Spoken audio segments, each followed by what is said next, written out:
Corporate Moral Agency, The Case for Anthropological Bigotry, John Danley. The Danley article is a direct response to the views of French. We can glean from the title of the article, at least the portion, The Case for Anthropological Bigotry, just what Danley has in mind. As we know, anthropology is the study of human beings, and to be a bigot is a person who obstinately or intolerantly is devoted to his or her own opinions or views. So what Danley is going to argue, he's making the case for a a bigoted or a prejudiced view towards human beings. That the only thing that can be considered a person is an actual person. And so in his response to French, he's going to reject the notion of a corporation as a moral agent. In his view, only people can be moral agents. And so what he's going to say about the corporation and the sorts of things French attributes to corporations, says, well, corporations are intentional beings, corporations can act. What Danley says is, no, corporations don't act, individuals act. The corporation is a personae fictae, a fictional person, which is a legal distinction and not a moral distinction. So while it's possible to place the title of person onto a corporation or to view them sort of conceptually in some way as a person, it's a legal fiction. It doesn't mean that we hold the corporation as an entity morally culpable for its actions. So Danley's case he's going to attempt to make the case why we should not, in fact, view corporations the way French says we ought to. Corporativism. Danley labels the French's view and views like those of French as corporativism. And that's the view that corporations should be viewed as both legal and moral members of the community. So what Danley's essentially doing here is sort of giving the basic outline of what French's argument is. So French holds that we should hold them both legally and morally as members of the community. He claims that corporations can have intentions, have intentional actions, intend certain consequences, and corporations, and not the persons that comprise it, can be held accountable or liable for their actions. So this essentially is just an outline of what we've already talked about. This is the corporativist position. And this is the position that Danley is going to attempt to refute in the article. Traditionalist.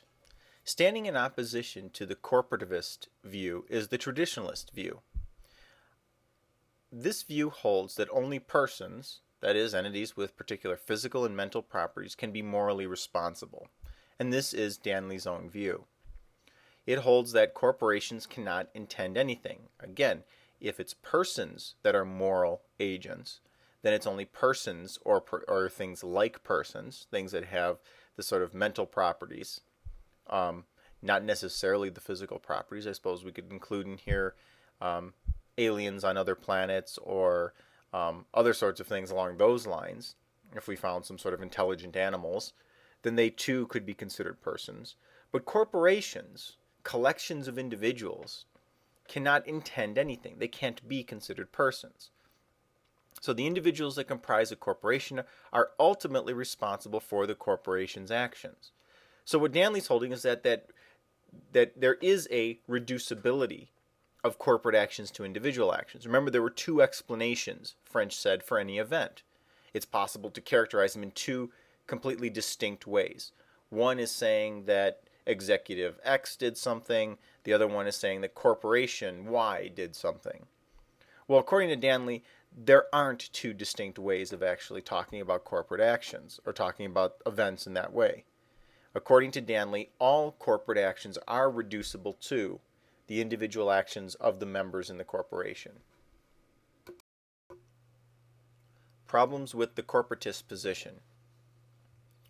Danley notes a number of problems with the corporatist view of corporations.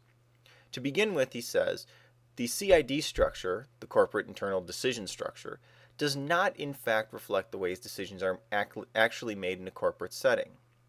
While we might have a picture when we're thinking of a CID structure of nice, neat boxes with lines drawing the relationships between individuals or between departments and showing who reports to whom and so forth and so on, it turns out that in actual business practice, it's rarely if ever the case that these are followed strictly. So decisions don't get made according to this nice, neat roadmap of power. In fact, some individuals have more power. There's politics involved with decision making. Sometimes ideas aren't funneled through the proper channels and so forth and so on. So the CID structure, while nice on paper, is unrealistic as a description of how most corporations actually operate. Following from this is the second or another sort of problem. The CID structure does not reflect how decisions are made in the corporation. Well, what then is the problem? Well, if that's the case, if the structure does not reflect how decisions are made, then it ceases to be a normative criterion for determining which actions were corporate actions and which were not. So what does he mean by this? Well, essentially he's saying this: if the CID structure is supposed to show me how decisions ought to be made, but in fact, because the CID structure is never actually followed, let's say we modified that CID structure to reflect how decisions are actually made, with various individuals having more or less power and it not being as neat and clean as we would like, then it seems what we're doing is saying this is how it is in fact done, but that's not saying how it ought to be done. So we lose the normative moral distinction here. The CID structure is supposed to tell us the appropriate way of coming to decisions, the ways in which a corporation intends. But if all we're simply doing is, if we have to, in fact, redefine the CID structure in terms of how things are done, then we're not doing normative ethics anymore. We're simply saying, here it is. Here's how it's done. Sort of like the poker analogy. When we're talking about the poker analogy, one of the criticisms of the poker analogy was this: sure, that may be in fact the way businesses run or individuals act within business, but ought they to? The same sort of thing goes on here. Also, if the CID structure, including the corporate charter, did define corporate actions, then the result would be that a corporation could never act illegally. Now this is interesting because let's go down the list. One, we have a CID structure that in fact is unrealistic. It's not the way corporations actually do business. On the other hand, if we actually described how they did business, then the CID structure would seem to lose its normative force because it wasn't prescribing anything, it was simply describing how things are actually done. And then we can look and say, well, if we accepted that the CID structure was normative in some way, if we said, yes, in fact, these are how decisions were made, then it would seem that a corporation could never do anything wrong because the structure determines the appropriate outcomes. In other words, the CID structure includes how decisions are made, corporate policy, laws, all of those sort of things all would go into a CID structure, so it would be impossible for corporations to do anything illegal. But we know, of course, that corporations do or engage in illegal practices at times. And so this poses a problem for the corporatist. How do I account for an illegal act if, in fact, the CID structure is supposed to ensure that a corporation can only do things within the letter of the law? Additional problems with the corporatist position. In addition to the criticisms already made of French's article, Danley notes that there's another problem with the corporatist position, and that is that there seems to be a strange use of the word intend or intends in the French article. So the corporatist seems to be equivocating on the meaning of the word intend, even while claiming to be using it in the same way as the traditionalist does. So essentially what Danley is saying is this: we have a notion of what it means to intend to do something. When a human being intends something, they consciously deliberate, they take actions to bring about some event or some outcome that they desire. And there's a real sense in which we all intend things. There are times when I say I didn't intend to offend you. There are other times when I definitely did intend to offend someone. So the sense in which a corporation intends is much different than that of how a biological person intends. What Danley's noting is that it seems that French constructs this elaborate mechanism and then says, this is what I mean by intend or intentionality, and this is the same as how human beings intend. But what Danley notes is that's not, in fact, what happens. He says a new sense of intents could lead us to say that plants, animals, machines also have intentions.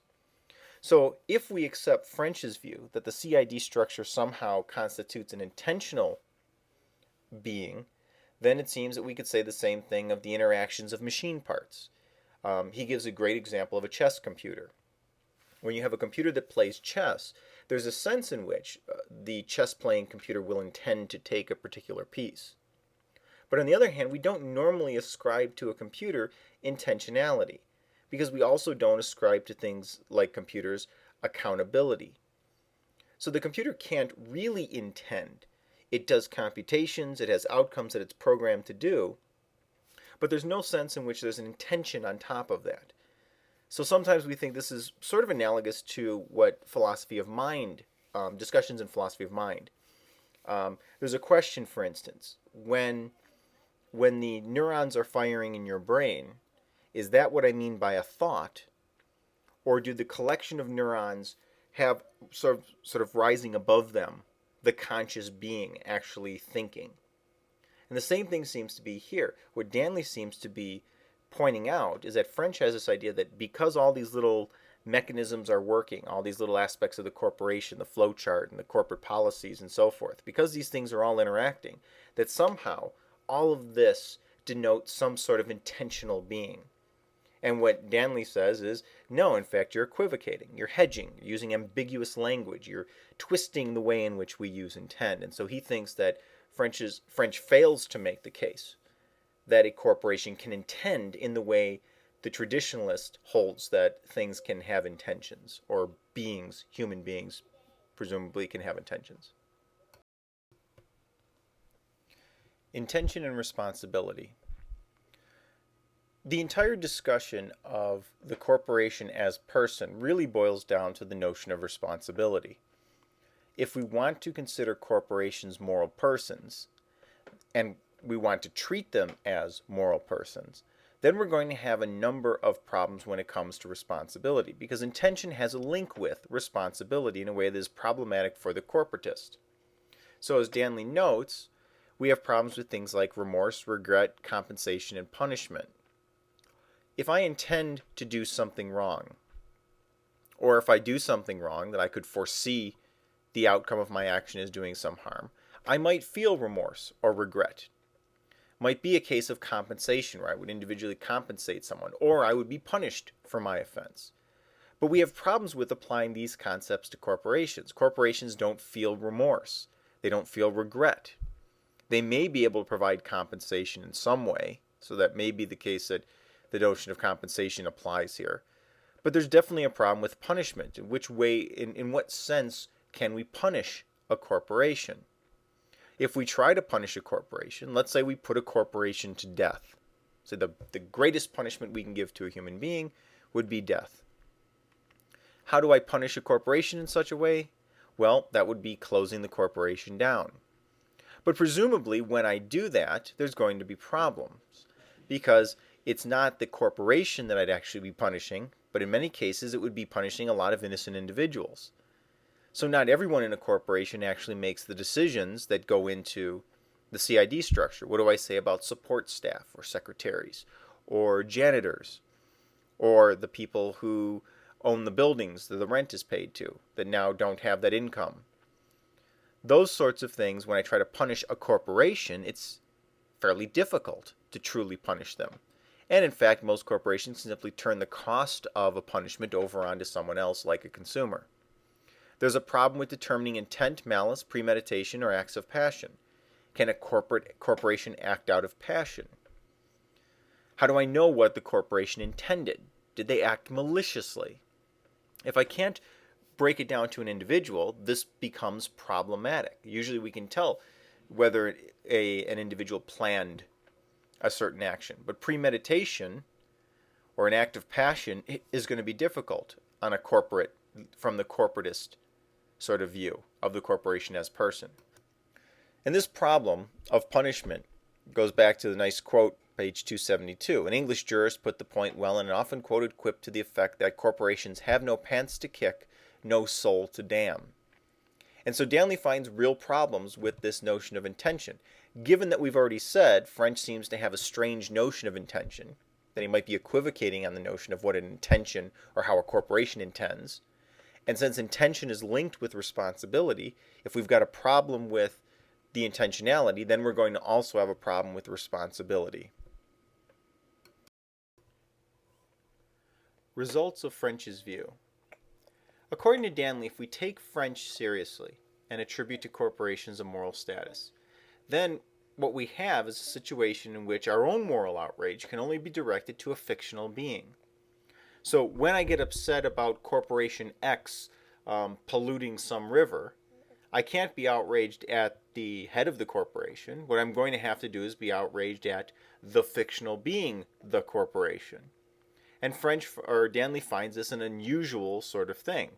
We want to say at some point that we want to hold people accountable for those sorts of actions. We want to say there is someone who is responsible. But on French's view, I could only be mad at something that actually doesn't exist in reality, at least not as a single entity. If biological members are punished for corporate crimes, then they are scapegoats and sacrificial lambs.